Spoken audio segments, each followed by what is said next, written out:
Welcome back to Empowered K-12. I'm your host, Alana Pinckley, and you're listening to Voices of Impact, a series of conversations with leaders who are making a difference in education, wellness, and student experience. Today, I'm joined by Ryan Amsbury, Group Leader for Fire, Security, and Electronics at Jeffco Public Schools, and security industry expert Mike Garcia.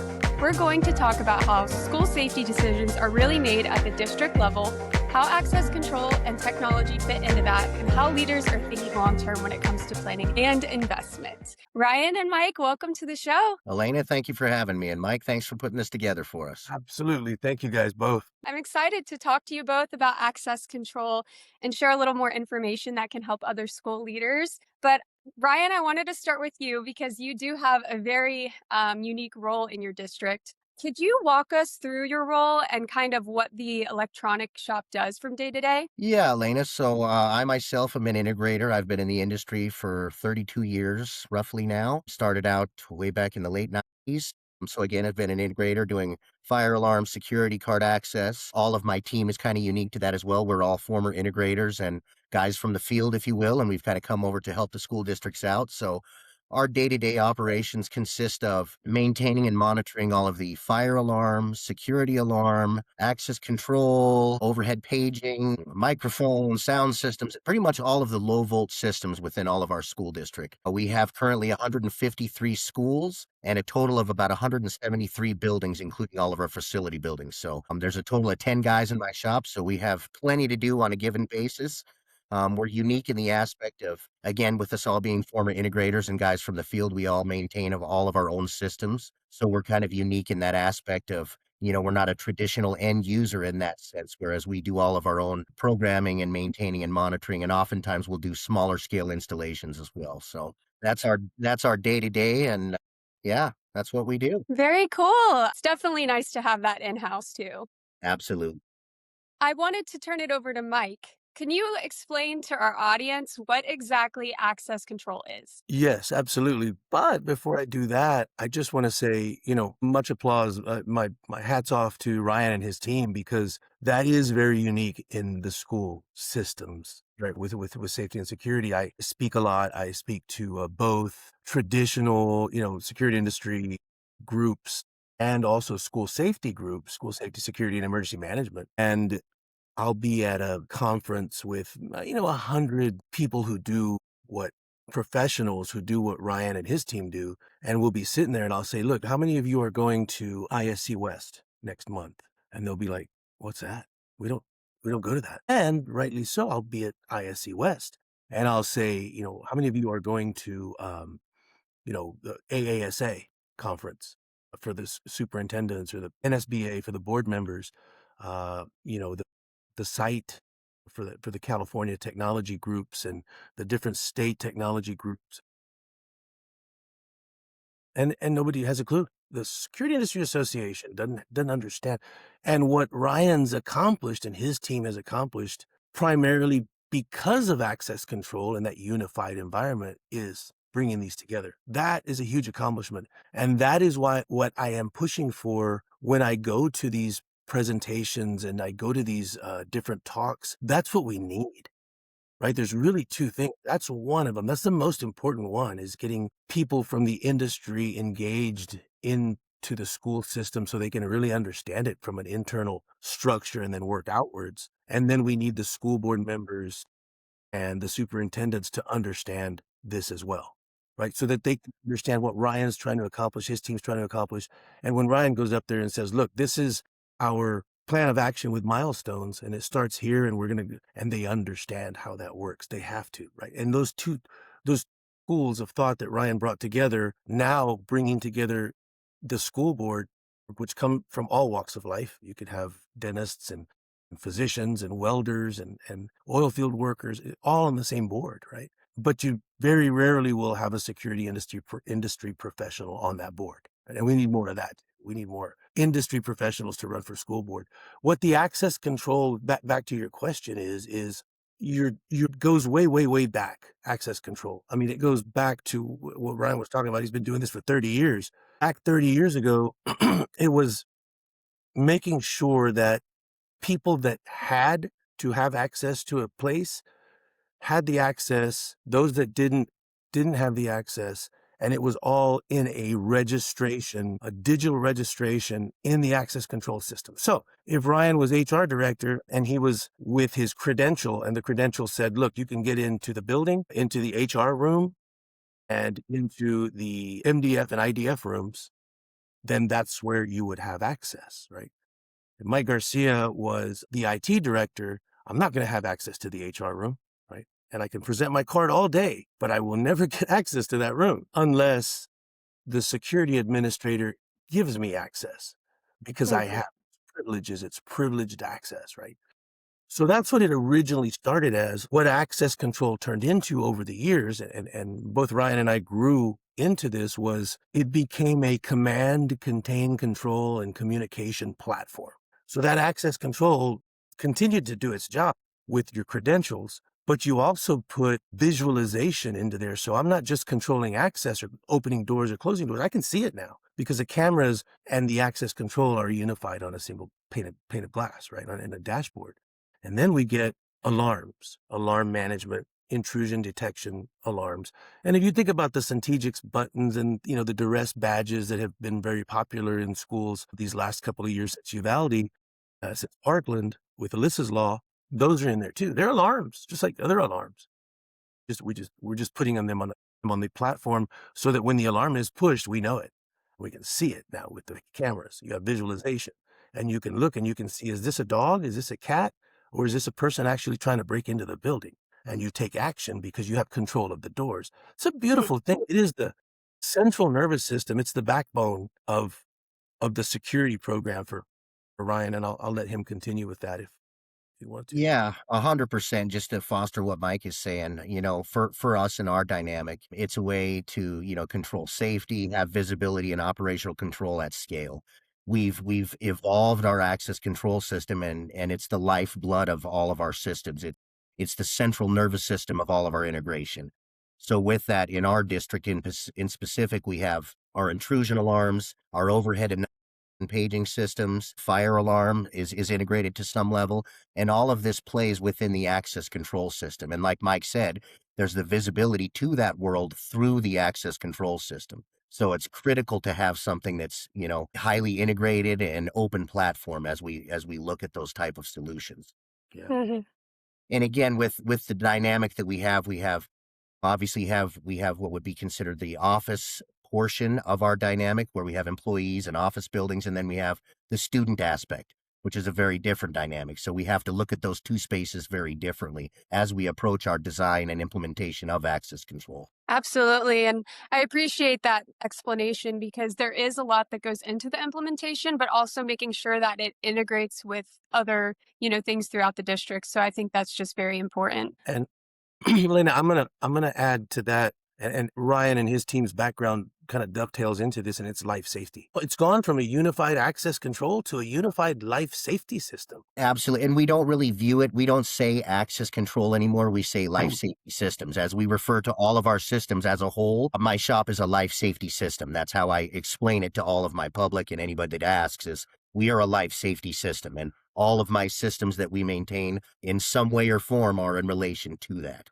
That's probably the most awesome thing I've heard when I'm going to schools, when they call it the life safety system, because if you really think of that life safety, school shootings, yeah, we all have to be prepared for them. We practice, we do all the things that we do, but lightning strikes and people getting run over in the parking lot are responsible for many more tragedies at schools than school shootings, right?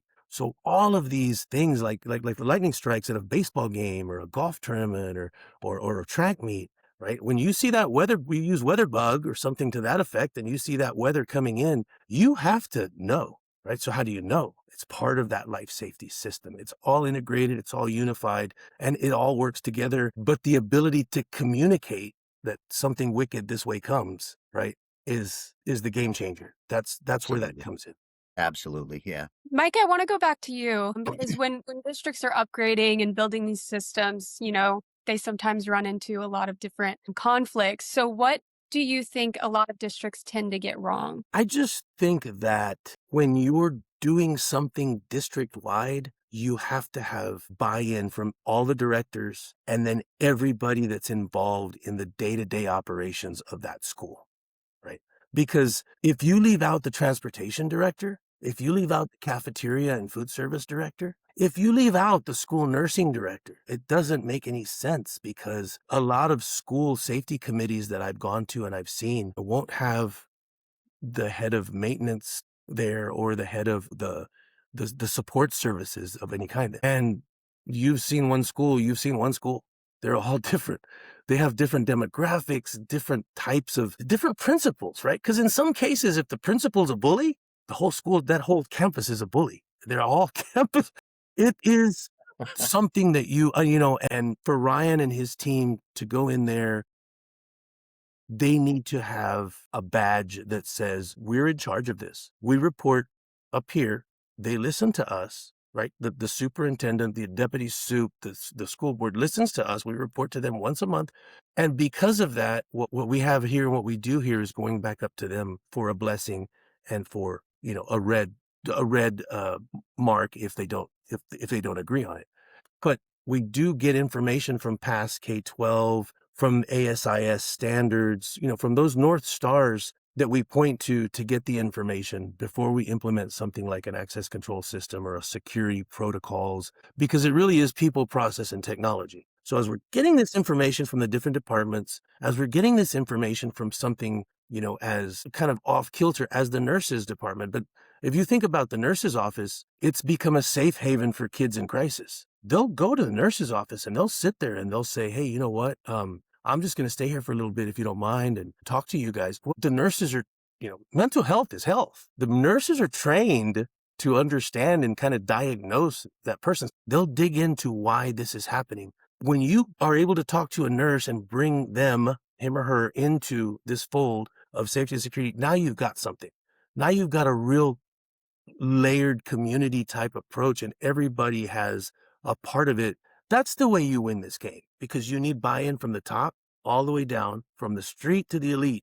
You have to have all of these layers involved in safety and security. It's a big chore. Yeah, definitely. I want to go back to you, Ryan, and kind of talk about some of the projects you're working on in your district. You're going through a major platform transition. What kind of what kind of things go into a decision like that? Well, needless to say, that's a huge, huge undertaking. Again, like I had stated, our access control system is the lifeline for our district and all things associated with it. So we just made a final decision just last week, as a matter of fact. So we've landed on a new platform we're going to start implementing tomorrow. Ironically, yes, we stand up our server and get everything going with our new platform tomorrow, and then we're going to start the transition pretty quickly. But that process has been, I want to say, just a touch over 2 years long of vetting different systems, going out, a lot of dog and pony shows, a lot of system demos. And like Mike touched on, we've brought in all the vetted interests, if you will. So people from the school board, people from our safety and security team, people from my side of the fence on the maintenance side, and some of our executive directors and so forth, to bring in, to get a kind of an amalgamation of opinions from everybody's perspective and what this control should look like moving forward. With that said, we kind of have used a mentality of what was old with our old system. We kind of want to leave that and make that a closed book and move on to a new chapter. Again, with that said, we have a lot more flexibility with our newer platform. Our older platform was fantastic, but again, we installed that in the early 2000s, and it's time for an overhaul. We've gotten to a point where we jokingly say we have a 5-pound bag and we've got 75 pounds within it right now, because we've expanded and made, of database manipulations, if you will, behind the scenes. And the bottom line being is it's just time to look for another platform. And as I said, we did finally land on one, and we're going to start implementing that. But it was a lengthy process, a lot of meetings, a lot of discussion between, as I said, what does access control look like now, and what do we want it to look like moving into the future? And a big piece of that was future proofing. So with that, we want to plan not just for today, but 10 years from now as well. And with that horizon, that was a lot of the guidelines as we were seeking a new platform. Is this going to be around for the foreseeable future? Is this open-ended? Is this expandable?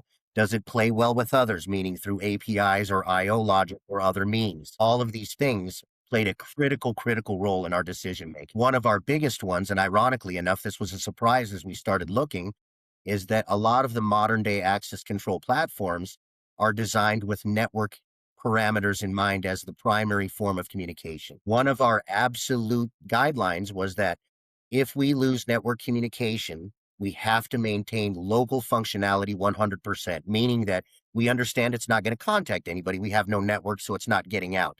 But we want to maintain local functionality 100%. And again, since all of our lockdown and secure systems are driven by the access control, the example being that they're doing some road work and they saw cut the fiber connection out in the road 2 blocks away. Now we have no network for the next 3 weeks. So the concern is, maybe that's an exaggeration of the 3 week timeline, but the fact remains is that if we sever that network tie, we must maintain full functionality. So surprisingly, a lot of the larger enterprise systems don't provide that, shockingly enough, when our system that was designed in the early 2000s did. So that was one of our big burdens, is going out to these manufacturers and saying, these are our absolutes and there's no exceptions. It has to do this or we're not talking any further. And Hmm. so that's a big piece of that. And, as I said, it was shocking that we didn't find more of that capability, but we did finally land on one. And as I said, I think we're very pleased with it, but a lengthy process and lots of conversations. Yeah, absolutely. And I think, Almost, some, sorry, sorry. did you want to say I was something? gonna say, it's almost like a bond process for a school. It's It Yeah, really was. that's what I was Well, and just about to say, Mike.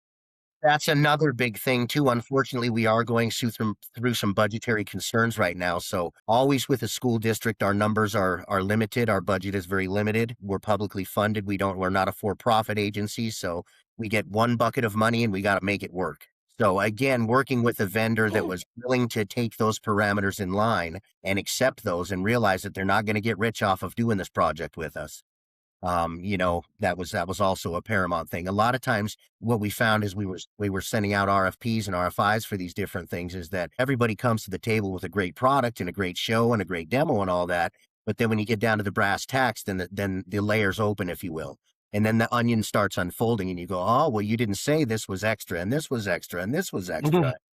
You can't buy something just because it's the latest and the greatest and it has all the bells and whistles. It's got to be fit for purpose. If you're going to, I'd love to have a Maserati, but if I'm going to be transporting, grass and doing yard work, it's not fit for purpose. I'm going to have to buy a truck. Yeah. So with that analogy, I mean, it really, the future proofing, that's awesome, because that is what we're supposed to do, right? The fiduciary responsibility of Ryan and his team is buying something that's going to take them into the future. And what they're purchasing, it sounds like, is a Lego set for safety and security, right? Whatever you buy in that district from now on clips onto that Lego set and it works with that. So if, Yes. let's say the school board, the PTA, the community comes together at a board meeting and says, well, we saw this product that was a weapons detection product and we want that at our football games. So now the process starts, right? They say, okay, well, we're going to look into that.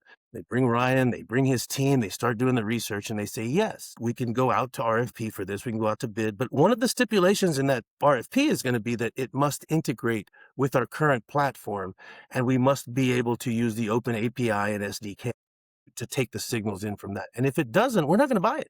Because now we have this Lego set where these Legos clip on and we can communicate with them. And it works because now you have the cybersecurity issue where if somebody hacks into the school and if all of this stuff is connected to that network system, well, now they can take over Ryan's access control system too. You don't want to do that.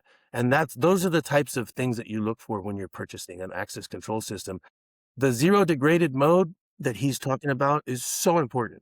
Because if the power goes down, which many times it does, and when there is a school shooting, God forbid, and things happen, like the communications go down, the cell phones don't work anymore because the FAA takes over the FCC takes over the airwaves for the emergency people. So many things can happen. You have to be able to make entry and exit decisions at the door with what you have, the panels that you've chosen. That's really important. Super, super good. Mhm.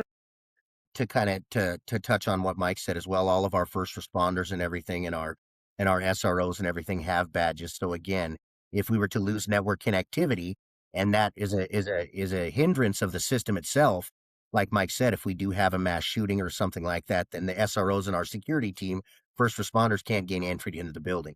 And it's just simply because, the road workers 3 blocks away saw cut the fiber. So that's just something we could not accept. Yeah. Mm-hmm. And Murphy's Law sets in. That'll be the time when something does happen. There's a robbery at savings and loan across the street, and they come onto campus, and all of a sudden this, shelter in place alert comes in, and you have, right. And that's why it is very, very important to do your homework. Yes, talk to everybody, talk to all of them and figure out who's who and what's what. But at the end of the day, you have to pick the one that really is applicable to your school district, to the one that's the best fit for you, both from the price perspective, from the death by a million paper cuts, because they will kill you with the million paper cuts in these fees Yes. that come up. It Yes. really is and here's why. It's really easy to say, hey, I've got 3 schools, middle, an elementary, and a high, and I need that's a little bit different. And what Ryan's dealing with is it's a mega system, right? And Mm-hmm. complex security and safety challenges need a complex solution. And sometimes when you choose a complex solution, if you don't have the industry background and knowledge that Ryan and his team have, because they did come from the integration side of the house, you will use maybe 10% of the system that you bought, right? Exactly. So now you just bought an F1 race car and you're going to go pick up groceries and go home, right? It doesn't make Right. sense. Yeah. So that's really important, super important. And that's where it's critical from our lens as well, that we have a good relationship with reputable vendors that would lead us to the proper solutions and not just to the next trick in the bag, if you will. Mm-hmm. So I think that, is paramount in our decision making, as well as having good relationships with reputable vendors that bring viable solutions to the table rather than just what makes them money, frankly. Definitely. And there's so much that goes into these decisions, when kids' lives are involved and people's lives in general. I think, it really does contribute to those longer sales cycles on the vendor end. Because, schools, it's really just a relationships first approach when it comes to these things. That kind of leads into our next question about vendor evaluation. There's a lot of pressure to do something after an incident. I've spoken to other district leaders who tend to get a lot of emails sometimes directly after an incident. So, Ryan, how do you avoid making those reactive decisions? Well, fortunately, as I said, I am an integrator from the industry for 32 plus years. So I have a good base of knowledge on, what's good and what's not, just from a general standpoint. The biggest thing I think from us is to take a pause. Unfortunately, as the nation does know, we did have an incident in one of our facilities this school year. And just like you touched on, they came out of the woodwork in droves with all Mhm. kinds of solutions and answers on, what we could have done differently, and this could have solved all of that, when the reality is there is no perfect answer. Unfortunately, this is just the reality that we have, so we try to do what we can do best. But with Mhm. that said, again, I think from our perspective that it's good that my team and myself have a lot of knowledge in the industry, and we kind of can see the snakes coming, if you will. Yeah. That's pretty blunt Good and way to frank, put it. but that's honest, and unfortunately, as Mike can probably speak to, as you as well, Elena, there's a lot of times when people utilize these unfortunate scenarios and situations to, they see the negative scenario to implement their product, and they see, I hate to use the term blood in the water, but that's a reality of it. Mhm.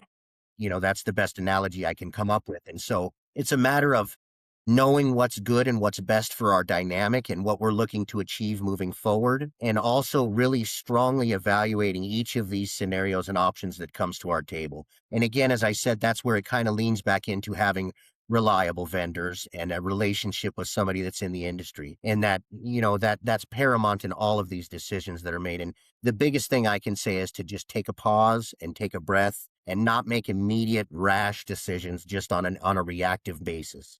That Mhm.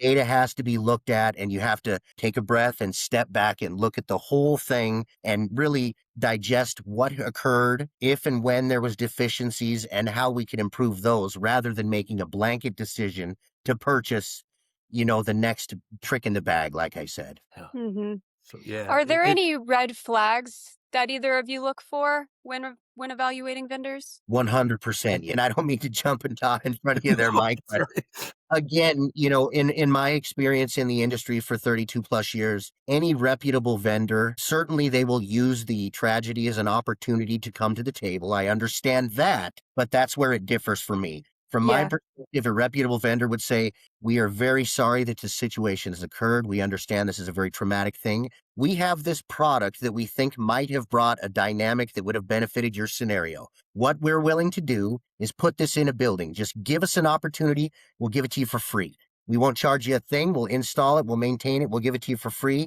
6 months, 8 months, whatever timeline. You give it a shot, see what you think, free of charge. If you love it, then we can talk money. If you hate it, we'll come tear it out free of charge, nothing to you." So for me, right off the bat, when a company comes and they're not even willing to have that level of a discussion, that's a pretty red flag to me. And that kind of is an indicator that they're in it for the money and not for the safety and security of my staff and students.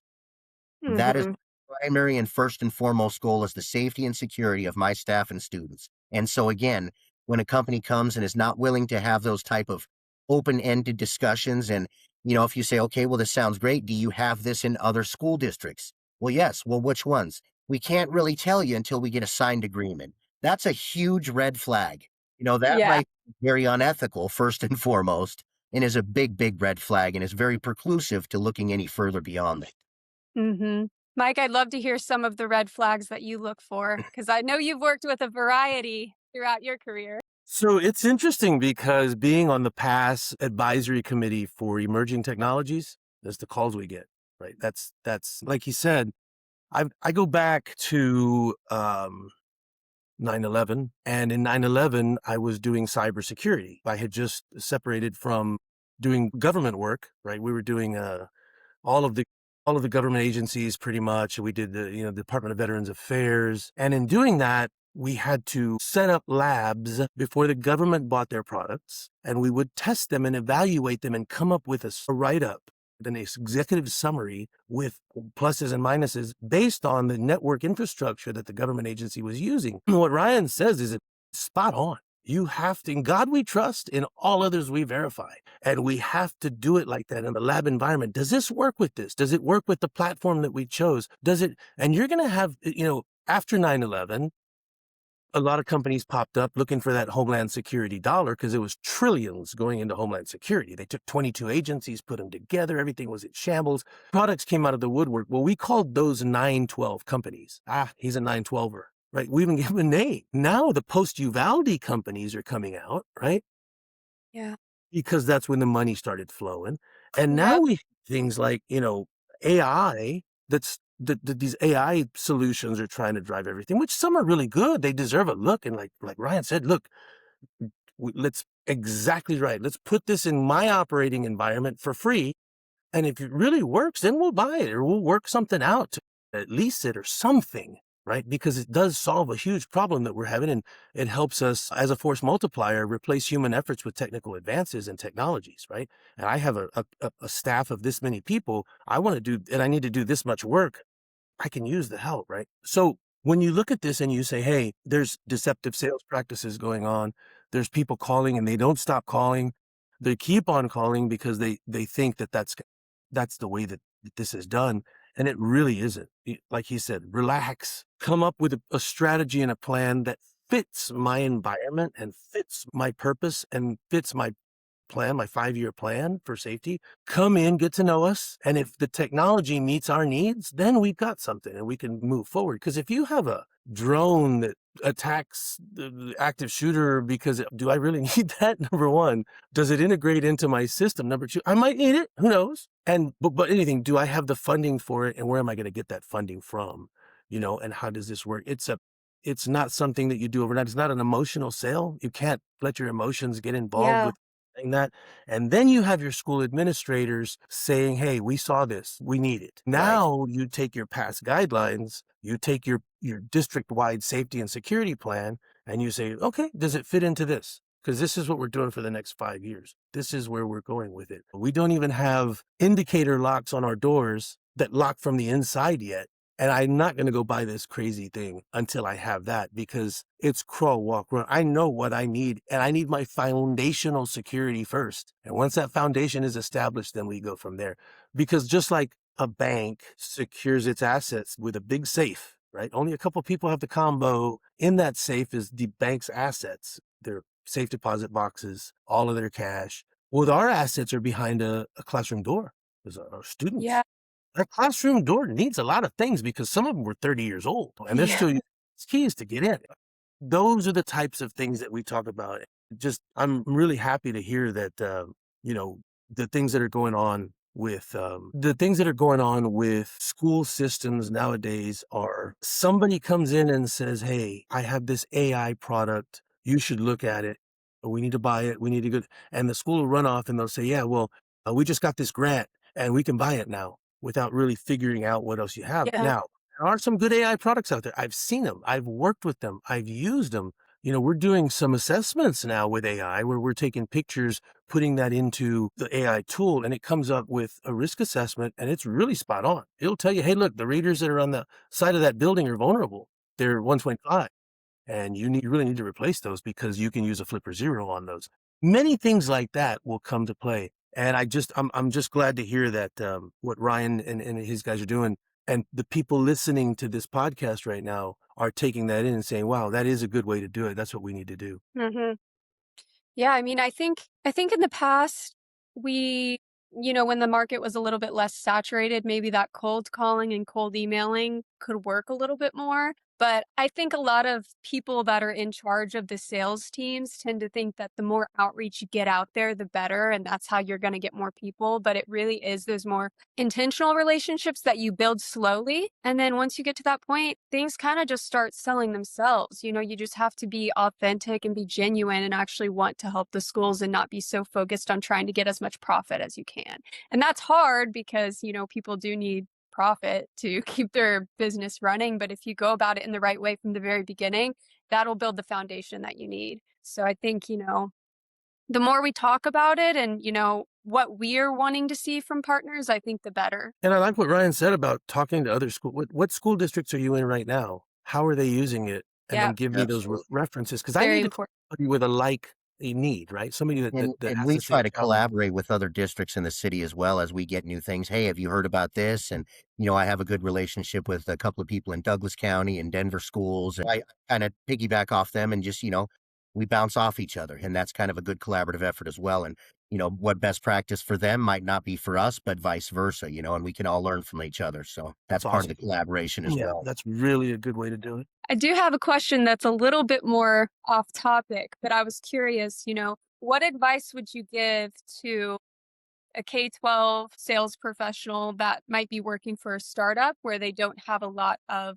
clients yet to kind of prove their case? Would you recommend what you mentioned earlier, like having them put it in and see how it turns out? From my lens, that's what I would say is just to try to get with the right people to start the dialogue. Hmm. And then, yeah, just demo some equipment in like, might kind of related to it, like a sandbox type environment, whether it be in like an electronic shop similar to what I have, or kind of an off live, if you will, database, if to kind of punch holes through it, if you will, and then set it up for that customer and let them do what they will to it, break it, fix it, whatever, but kind of give them some general parameters and let them play, frankly. If they have Hmm. people or of the aptitude like my team and myself, then that could be of some great benefit. But and it has to be kind of an organic. High pressured sales in our environment obviously doesn't go very well. Yeah. Again, like I touched on early in the conversation, we have very limited funding. So we want to make sure that anything we invest in is going to be first and foremost worth the money, and then also worth the money long term. So again, with that said, if a prospective vendor is wanting to approach us, have a solution that is future proofed and, a long term viable solution that's reputable and not something that's brand new off the shelf. I have to be quite frank, when we have brand new vendors with brand new products, we don't really entertain much more than the first conversation. Just Yeah. because that's a brand new product, we have a very sensitive demographic and environment with our children, and we want to make sure that we're not testing something in a school district. You know what I mean? We want to have something that's very robust and been ran through the gauntlet, as I touched on earlier. So with that, a vendor with bringing solutions like that to the table, and be willing to have an open-ended conversation as well, and realize that, a school district is not made of money. I Yeah. mean, that unfortunately is one of our biggest hurdles, is finding funding. So maybe if there was, maybe if you could piggyback a new product with the potential for a grant, say, hey, I've got this new product. I'm the new guy on the block, but with my new product, I've got some potentials for some grants. We could maybe work something out. That's a great idea. And again, as I said, then once you kind of get that initial discussion and everything is kind of lined out, it kind of becomes organic at that point. And if you have good people with your company, then the relationship flourishes. If not, then it peters out pretty quickly. Absolutely. Yeah, that's incredible advice. Um, I kind of want to go into future planning now. So, a lot of these projects in school security, they are planned years out because at the end of the day, kids' lives, we have to really, really make sure these products are going to be a fit for the schools. So, how do you build trust when you're asking the community to invest in, a bigger project? Well, that's a tough one. With a community as large as ours, we have over 15,000 students, and that's a whole lot of parents and a whole lot of opinions. Hmm. In addition to our administrative side, and then we have the administrative side of the house, which also has another opinion, and then the school board, which yet has a third. So it's just a matter of, I guess, like we kind of touched upon earlier, getting the right people in the same room at the same time and all kind of flush out how we want to present this to the public for funding. Like, for an example, with our access control project, it was a 2-year discussion, a little over 2 years. And it was a multitude of discussions with many, many different entities, executive directors, some with the public, some with first responders, and just kind of get everybody's take. And so you get kind of a good package, if you will. Then that way you have something that's fairly bulletproof and robust, and you have an answer for all the holes that might be punched through it. So that way, especially like again with our access control software, that's a pretty hefty dollar amount associated with that. So, we have to get lots of buy-in from lots of people. So, like I said, ironing out all of the bugs, if you will, as best you can before you present that to the money men, if you will, or money people, I should say, that's going to be probably the best way to go about that. And again, that's a very timely process within a school district environment. Yeah, I agree 110%. This is a vote, right? The bond is an actual taxpayer vote because their taxes are going up, and we have to tell them what they're going to use those taxes for. And safety and security plays a huge role in that if you do it right. You say, look, we have what we need to educate your students. What we don't have is the money to put into a safety and security system that is deserving of them. One they deserve, not something that we're just going to go buy low bid and they're going to drop it off at the dock. And now we have to put it all in ourselves and all. No, we want something that's going to last for the next 15, 20 years. And you have to have done it and failed in most cases, or seen other people fail doing it so that you can do it the right way. Mm-hmm. It's not easy, but when you do accomplish it, it is a legacy you'll leave behind at that school district, and you'll say, you know what, we did it. We did it. You accomplished it. You're giving each other high fives. Now let's get to work. And we put these things in place. And then security being a journey, not a destination, you don't put this thing in place and say, okay, we're done. Now you manage your risk. Risk management comes into play. Ryan knows exactly what I'm talking about because industry risk management is where you want to be. But you got to have the right tools and the right people, processes, and technologies in place to manage the risk. Go from there. So yeah, it is something that My wife hopefully likes to volunteer me out a lot for those type of things. Just I got a kick out of your comment. My wife is, my husband does that. Oh yeah, he can help you out. And wait a minute. yeah, we bought this at Walmart. Yeah. I can see it on my phone. Yeah. It's a completely different mindset, education, and educating these pockets of people from all the stakeholders, the school board, all the way to the parents, the PTA is a chore. Absolutely. I have one final question for both of you. We'll start with Mike first. If you had to sum it up, what does it actually mean to build school safety instead of buy it? I said it earlier, you've seen one school, right? You have to begin with that. The school has a heartbeat. It has a central nervous system. It has a brain. It's a living thing. If you look at the life cycle of a superintendent, it's about 3 to 5 years. They come in, they get a new board voted in, and they get a different superintendent. Because that superintendent supposedly isn't listening to them, isn't doing this, isn't doing that. Okay, how do you secure that, right? How do you take what you know is right and you assess the risk, you mitigate the risk, you transfer the risk if you have to, and then manage the risk once you've got all these things in place. How do you do that with an ever-changing, ever-evolving? Teachers leave, people, the IT director gets a job with Microsoft that pays $80,000 more a year, right? Because pay isn't something that you're going to be doing if you're working at a school. You Not gotta getting rich. that's a risk. Just like the vendors, that's vendor risk management. So you really have to love what you do. You really have to have that passion to save lives because that's what you're doing. Like Ryan said it right at the beginning. They've had some events there. They've had some things happen at the school, but we want to get to a point where we minimize loss of life. It's just like a federal agency. It's really no different. You can't stop these things from happening 100%.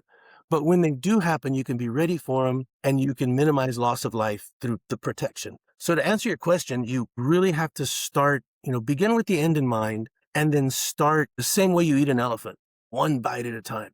And everything you put in place, you got to be a visionary. You have to see this thing 5 years from now and where it's going. Then you have to say, where am I going to get the money? Where am I going to get the people? Because my guys are leaving. Where am I going to? And it's always a work in progress. You can put together a really good program like Ryan has and Ryan works with every day, but it's going to take, you gotta do it overnight. It's going to take a lot of thought. It's going to take a lot of blood, sweat, and tears. And it takes guts to run a security program. And you got to put your gloves on when you leave your house. You put your boxing gloves on and you're punching every day. You're fighting. And then you go home and you take them off and you hang them back on that tree and you go inside and your dad, your husband, your boyfriend. The most interesting part for me is taking the 3 pillars that are always in my head: mental health, school hardening, which is what we do, and then emergency security operation planning and reunification, which is more law enforcement than anything, right? The response piece. And you have to be, at this point right here, you have to be cognizant of both. You have to be the conductor of that orchestra. And you have to say woodwinds, brass, percussion. I need all of you playing the song that you have in front of you, because if you don't, it's going to sound weird. Make sure that you begin with the end in mind and you're always working towards, that goal, which is managing risk. When you get to the point where you can actually manage risk, you're winning the game. I kind of agree with what Mike was saying too, and I think the biggest thing from our perspective is planning for the future, kind of like Mike said as well. We're not planning for today or even yesterday. We're planning for what happens in 3 weeks or 3 months or 3 years from now. Also with that dynamic as well. And best practices as we try, we have to take things in a reality approach as well. All these systems and things are great if they're used. So we approach things a lot from that perspective of, this sounds like a great product. This would be a great dynamic, but are we going to actually use it? My team and I can implement things, as well as my safety and security team can come in and implement policies, procedures, new products, and all of that. But the reality-based decision, after we all leave, are they going to actually implement these policies and procedures and new equipment? Or are they just going to use, a door wedge and prop the door open and override all of the things that we just implemented? So with that mentality in mind, and again, with our dynamic, it's very unique in the fact that we have the office aspect as well as the student dynamic. So 2 very, very polar opposite dynamics, but we have to account for both as we make our decisions. So with that, again, I think the biggest thing is future proofing and making sure that we have a viable industry trusted solution that is going to provide a benefit and an added dynamic to whatever systems we're trying to improve upon. Yeah. And not making knee jerk reactions, as I said, being proactive to some level and definitely not reactive. We want to try to stay away from the reactive decisions and getting rid of the stigma, right? The stigma of security and safety is a scary thing. And it's, kind of a touchy subject to speak of. Getting comfortable with having that dialogue with people and being real with the scenarios and real with the conversations. And as I said, getting rid of that stigma, of the fear of everything and having a sense of comfort with solutions that you provide as well, I think is paramount. Yeah, absolutely right with the stigma. And you mentioned earlier about making sure your decisions are proactive rather than reactive. And I feel like we hear all the time, don't let emotions drive your decisions. But then when there's, a mass event that happens, it naturally affects us and tends us to react more emotionally. So I think it's just really important to remember that, just being proactive and taking the time to kind of calm your nervous system before you think about making any big decisions. Absolutely. 100%.